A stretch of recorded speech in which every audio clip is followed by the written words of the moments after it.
Okay. Here we have another hand where we're faced with a decision of whether or not to squeeze, except this time we're in position. So under the gun opens for pot.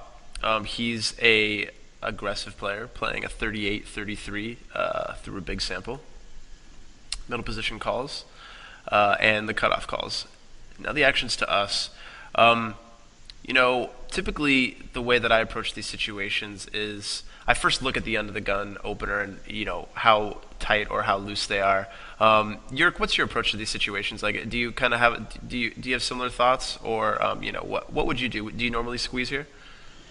Yeah, like you said, I also first of all look at the players that already invested money in the pot, and then prefer like good variables for squeezing is if the UTG opener is opening quite loose, let's say more than 15% from UTG, and if the flat callers are also playing loose ranges, so weaker players basically or aggressive players, that and we kind of get a feeling that since they didn't 3-bet already, that it's very unlikely that one of them has aces, Hmm. and it just combinatorically, since we block an ace, the likelihood of any other player having ace-ace in his hand is only 1.5%. So, and we can even discount some, but we see that it's in this constellation, it's pretty unlikely that somebody has ace-ace and we are facing a 4-bet, because that's basically the only scenario that we want to avoid. Right. We would have to fold to a 4-bet, but it would be a very close spot. So, but since that's not the case, I can see us squeezing here, and we have the benefits, obviously, that we are in position. We have a hand with a lot of nut potential, good connectedness, and we are potentially dominating our opponent's ranges. Right. Yeah. That was basically what I was gonna say in terms of like the situation you want to avoid the most is getting 4-bet, because getting 4-bet is just kind of a disaster, since our hand does have some certain playability multi-way. Um, and There's a lot of situations like that that come around pre-flop, when you're facing like you're in the big blind, for example, and you have like um, I don't know, weaker double suited kings, for example. Like let's say you have like king king, eight deuce double suited, and you're facing like a nitty under the gun open and then like a fish caller. It's like you'd prefer to just call because like 3-betting and then getting 4-bet is such a disaster. This is like kind of a similar situation. Like when you do squeeze, you want to be certain that you're not going to get 4-bet because this is just the hand that you really want to see a flop with.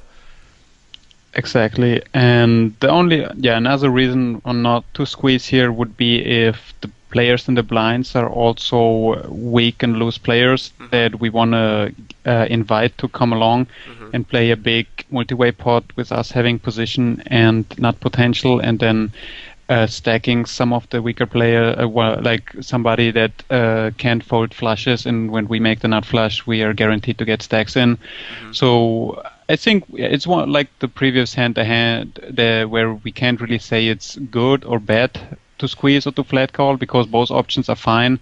But in this case, I can see more benefits of us squeezing, and we may even have the nice side effect, depending on the players, like the UTG player and others, that they may fold similar hands or pocket kings or something, that because we look so much so heavy in aces, and they may fold some hands that are actually doing good against our actual hand. Right.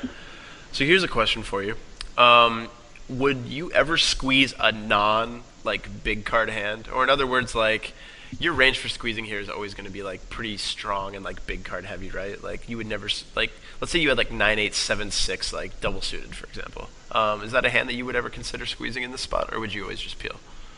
Oh, I think the value of low suited or double suited connected hands goes down when having the decision whether to squeeze or not, because we are still very likely to get dominated post flop by higher flush draws, higher straight draws, higher top pair with kickers. So the hand is fine as in those like low rundowns are fine for isolation 3-bets, but in my opinion, they don't really serve as squeezes.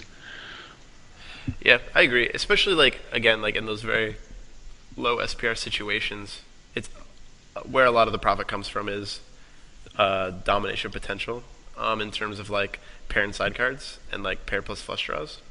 So when you do squeeze and you know that it's likely going to be like 3 or 4 way in a shallow SPR situation, you want to make sure you're on the good end of those. Because you'll see like the same thing happens live actually where once people call one raise, they don't fold the further raises pre-flop. So you're going to see them in there with some like pretty trashy like single suited and double suited hands that end up costing them a lot of money when they flop a piece and then don't fold. You know what I mean? Definitely, that's a big problem. Yep. Cool. Do you have anything that you'd like to add? No, I think it's fine. Okay, cool. Hey, what's going on, guys? Casino Crime here. Now, if you like this video and you want more, then go ahead and click the subscribe button below right now. And if you want to join me for more of my 6 max success secrets and free video tutorials, just click the link to the right. See you inside the trainings. Good luck.